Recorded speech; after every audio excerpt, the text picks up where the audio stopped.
Okay, guys, we are here at the 2026 ATA show, and I'm sitting down with the guys from the Transcend booth, Transcend Archery. These guys are creating quite a buzz here at the ATA show. You guys are probably going through a lot of cough drops. Yeah, for sure, for sure. You guys have really got a lot of traffic coming through here today. But I thank you guys for taking the time to sit down with me for a few minutes, and I really was excited. I wanted to talk to you guys about Transcend and I guess the history behind it and how everything started. So awesome. First off, why don't you guys introduce yourselves? Sure. Yeah, I'm Eric Christie, hometown Clarkson, Michigan. Pull your mic up just a little bit. My name's Eric Christie. Yep. Basically, I'm the one who came up with the idea, and then I'm Adam Ray, and I'm up in the Traverse City area, just Interlochen, kind of south of Traverse Michigan City. Local guys. Yep. We came all the way 5 hours from Michigan to talk. Absolutely. All of us. We could have done this about a half hour from each other's house, but instead we drive 5 hours to the ATA show to talk about it. So anyway, thanks again, guys, for sitting down with me. I guess let's just start out with a little bit of history and take us back to the beginning on how this all started and how we got to where we are today. For sure. So it's funny. Sometimes you forget something and it turns into this idea. So I was on a hunt in Ohio and get dropped off at my spot, get up into the tree, reach around for my bow hook, and it's gone. I think we all can relate to that. We've all been there. Yeah. And instead of just basically saying, you know what, I'm going to hold my bow in my lap, I start thinking, okay, how can I improve my situation? So Jimmy rigged something with some stuff I had in my bag, and was able to get the bow to hold off the front of my body kind of in a ready position. Of course, that didn't work for the draw cycle, but it did serve the purpose of getting my hands back into basically my pockets. From that, came back to camp, started jotting some stuff down, some ideas for design, how viable it was, looked at some things that would make the design work very well, and then got back home, went to a design company, Frankenstein something up, called Adam. I'm like, this is a good idea. He's just the engineering part of you coming out. Yeah, exactly. Always the ever-thinking engineer. That's right. Awesome. That's awesome. It was fun because there's an energy that you have when you have a shared passion. Yeah. And when he called, he's like, bro, I have an idea. I think we need to run with this. And one of the coolest parts of this for me is his graciousness and letting me come along on this ride. Sure. So it's been a really fun project together. Yeah.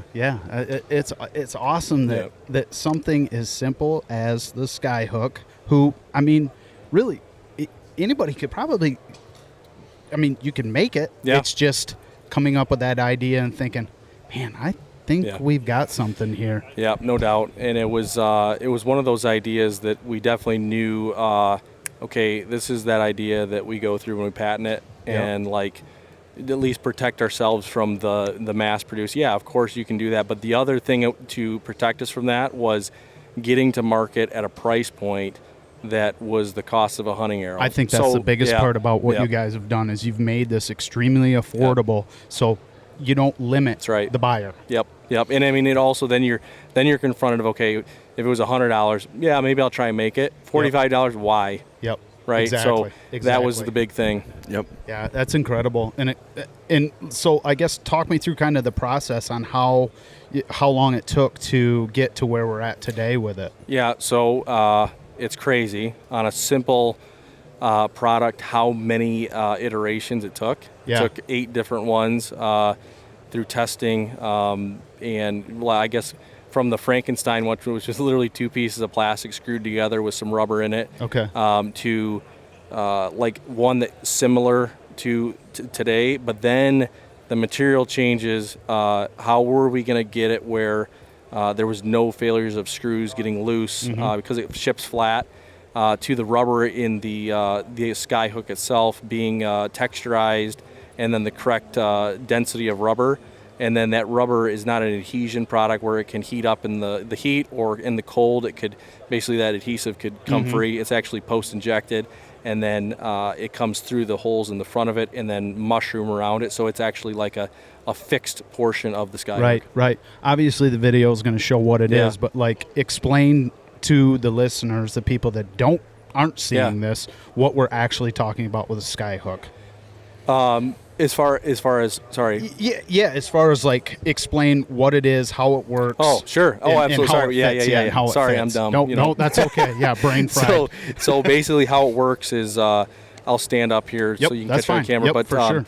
You can see Adam here. He's sitting in a situation like where he was sitting in a ground blind or a tree stand. If he's sitting down, this is the position. He's got an awesome added feature of a back bar. So guys that are running big back bars, it's even more of an awesome thing 100%. For stability.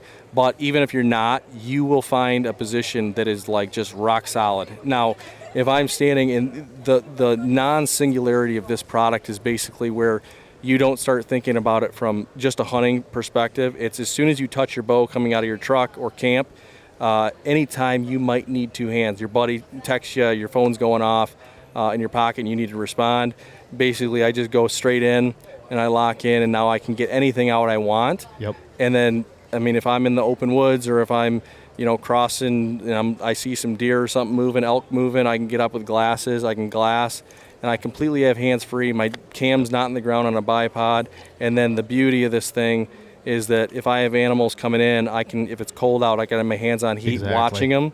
And then it's just an inline draw system out. Yep. So it's a super, super, super simple solution to a problem we all have. Yep. This replaces like the legs on a bow. Like if you're sitting in a ground blind, this replaces. I mean, you don't have to necessarily have something hanging in a tree stand. You can just have that hanging there. It is universal with your bino harness. Most any I guess new bino, or not even really new, just really almost any bino harness, it works with it. Yeah. So there's to add to that, so people understand that universal fit is there's 3 different back plates that basically. Class 1, we call them classes. So Class 1. Oh, fancy. Yeah, I like fancy. Class 1 is like your standard, basically web strap that comes through. So marsupial, kafaru, a lot of loophold, vortex. There's a bunch that use just the strap that comes through. Okay. So it's defined on the website and on the box, basically that whole opening. Okay. So between the 3, Everly Stock has the biggest opening because it's a bigger web, and I think it's 3 3/4 inches tall. So that's kind of how people figure out which works. So is there different back plates than for different style harnesses? That's correct. So it's not a one back plate for every harness, because obviously there's a lot of different harnesses. So that's right. But you guys have made it to where it is. Yep. It works for damn near everything. Yep, that's right. Yeah, we've even stuff that we're seeing at the show this year. The Hawk harness, or the Hawk bino harness, the Code of Silence. Code of Silence, which is cool. And also, if someone comes out with a banger bino harness, we're going to make another backplate. Yeah, and that's the nice part about it is, I mean, that's a part that you guys can make, and the measurements and the widths and all the dimensions of it, you guys can fit it to just damn near any bino harness. Because let's face it, I mean, just about every hunter nowadays is wearing a bino harness of some sort, you know, in different variations of it. Okay, let's talk price point. Yep. And one thing to add, and then we'll get to that. Yeah, absolutely. So one of the big things that we're really going to target this year is TAC events. Fantastic. That's where the bread and butter's at. Adam's a big guy for that, and we're going to be going to several, getting it into guys who can, basically get it into use case, 100%. be on the mountain, and you got a group of 5 guys, and one guy's got it, and the other guys don't. Yeah. All right. I mean, that's like, let's just face it. That's where it shines. Yep. That's right. That's where you're going to get to see it in its element. Yep. Yeah. I mean, we could talk about it all day here, but until you're up the hill and through the woods and stuff, and on, say, a stalk, or wherever you're in a hunting situation, people want to see this thing in action. That's right. No doubt. Yeah. I think too, as you look at like some of the different folks that have come through the booth, and there's been hundreds of them at this point, they'll say something like, "Well, I don't really want to get rid of my bow hook." Right. Fine. Yeah, keep your bow hook. Sure. But the experience that I've had, that we've had so many times over and over, is you take the bow off the bow hook. Yep. The animal takes another 25, 30 minutes. It's 10 degrees, 12 degrees. 100%. Hands are frozen. And now being able to just lock that in and have your hands on heat and wait for that specific moment that the shot avails itself. You can use it in alongside of the bow hook, but for me, whether it's a blind, brush blind, tree stand, if I'm at a tack event, this is the go-to. And once you have one, you're just like, that makes perfect sense. It makes total sense. Yep. Yeah, and I mean, you will never find a person that's going to be able to hold that bow out. Yeah. Their forearm is going to be burning. Yep. Well, for hours. It could be for hours, and, literally. And at the end of the day, it could affect the shot. Yeah, no doubt. Your arm gets sore, your shoulder gets sore. I mean, you can only hold that bow for so long at that. So, I mean, having something like this, it just takes the pressure off. It does. No we had a couple guys talking about elk hunting and getting stuck waiting on an elk to move in a perfect position. They're standing up, and the one guy's like, well, typically I kind of lean it against my knee, and he configures or contorts his body so it doesn't fall over. And we can see this usage being just perfect. I do a ton of spot and stalk mule deer in Nebraska in the sand hills, and I saw When are we going? Hey, listen, we could talk after we get done here. I could tell you what. Yeah, I know a guy. Yeah. So I mean, I see all sorts of applications for this in that situation to where this would be handy, because I don't know how many times I've just, you're just standing. You're just waiting and you're glassing, and it's just like, wow, well, what do I do with my bow? And just the fact that you can actually just set it, and just the weight of it itself locks it into place. And I, like the back bar, like that's a ticket. And I'm seeing that is a huge advantage, but not saying that the other way doesn't work at all. So yeah, I mean, it doesn't. You don't have to have the back bar, especially when work. you're sitting. When you're in that sitting position, the back bar is money. Yeah, it's really nice. Yeah. So and another thing, like me personally, like I sell film, and my biggest thing was having to hold the bow, try and adjust the camera, do all those things at once, and it was chaos. And I mean, at the end of the day, it's like, who are you going to be? You're going to be a camera guy? You're going to be a hunter? What are you going to be? Right. So and just freeing up the bow so it is still at the ready, and be able to get the camera in play and all that stuff. I could see a big advantage for this stuff. So price point. Yep. So our whole goal was to get this to market at the cost of a kitted out hunting arrow, right? $45. That's where our target was. I want people to not question the thought process behind, okay, maybe it doesn't work, but I'm going to try it. Absolutely. And that will change, because you're going to see a million times you're going to use this. Yep. We're so confident in the materials we're using and how it's built. We're going to offer a 1-year full replacement guarantee on it. So, and if it holds on for a year, it's going to probably be 3 or 4. That's awesome. So that's how confident we are in it. And then just to touch on kind of where we go from here as a company, we're super excited about some ideas coming down the path. We're not a one and done. I didn't figure you guys were. The way this was engineered and just kind of your booth and how you guys are handling your business, I knew that there had to be something else in the works. It was just a matter of time. The hardest part, though, is Eric engineers designs in the 2 a.m. to 4 a.m. space. And I'm like, dude, can't you just wait till I'm awake so I can have something too? And in the cold months. Yeah, exactly. It's like an Albert Einstein movie, It's just like.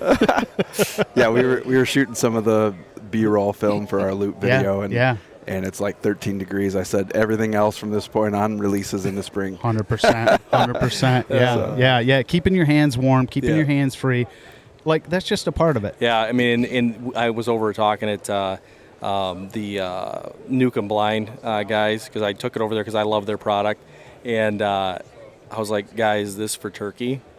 Oh man, killer, working your pot killer, call. Yeah. So there's so many uses, and I think that when it's to market and gets into people's hands, it's going to be one of those things is they're going to find their own use for it. Yeah, and I mean, the whole turkey thing, like you just said, it just dawned on me, because like I was hunting out of a little blind, and we're trying to call, and here's my bow sitting down here on the leaned up against the side of the blind. Their eyesight. And like you can't move, and I mean it's just like, man, if I just had that thing in front of me. So fantastic idea, guys. I commend you for bringing this to market. It's just like, it's everything that we needed. We just didn't think we needed. We just didn't know it. Yeah, a lot of people have said, why didn't I think of that? Yeah, exactly. Well, sorry, guys, it's taken. For sure. So anyways, but is there anything else that you guys, that you wanted to talk about it, or honestly, anything else? Yeah, I mean, the only thing that I would say is, God has been so good to us with the launch of this. Yeah. Honestly, I want to give him credit because it 100%. is seeking him in prayer because of where we were at with coming into with a new product, new company. It's like a little bit of imposter syndrome, to be completely honest with you. We've walked these aisles as consumers. Yeah. Being here as a manufacturer, it's a dream. Yeah, well, and it's overwhelming, and he's given us words to say to people to convert. Yeah. Basically sales and kind of open doors, and he hasn't been closing yet. So it's weird. Cool. So like I got an opportunity to come with you guys and sit in the breakfast this morning, and it was all kind of a I don't even know how to work, like Christian fellowship, hunter sort of thing. Right. And honestly, I didn't really know it when I walked through those doors, kind of why I was there. But at the end of it, I knew why there was a reason. Awesome. And there was a reason we were all there, and it felt really, really, I don't know, like it was very fulfilling. Yeah. Awesome. And like you said, I mean, it is because of him absolutely that we are where we are, and like live every day of your life and live like it's the last, because you never know. No doubt. That's right. But anyway, guys, thank you so much for doing this. Where can the consumers find you? Yeah, so we are Transcend Archery on Instagram. Okay. And then we have Linktree there. Maybe we can post that basically on there, but it's transcendarchery.org. Okay. Is our website for now. We're going to switch over to .com eventually. Perfect. Once we get all there you figured go. out. Yep. Yeah. It's kind of a whirlwind. Yeah, for sure. So, but on Instagram, which everyone seems to, that's kind of the go-to for the kids. Exactly. So we're going to be producing a lot of the content that is going to be pertinent to this product. Absolutely. Like, okay, what is it?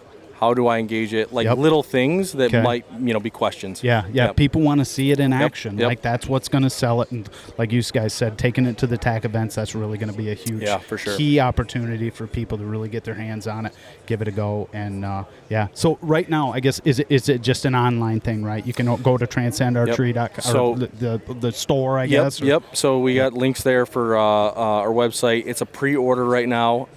We, like I said, we weren't going to release something that wasn't perfect. 100%. So we did a tweak to make it so that we were like 100% like perfect with it. Yep. So we're going to be shipping.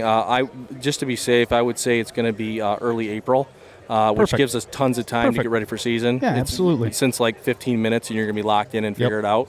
Yep.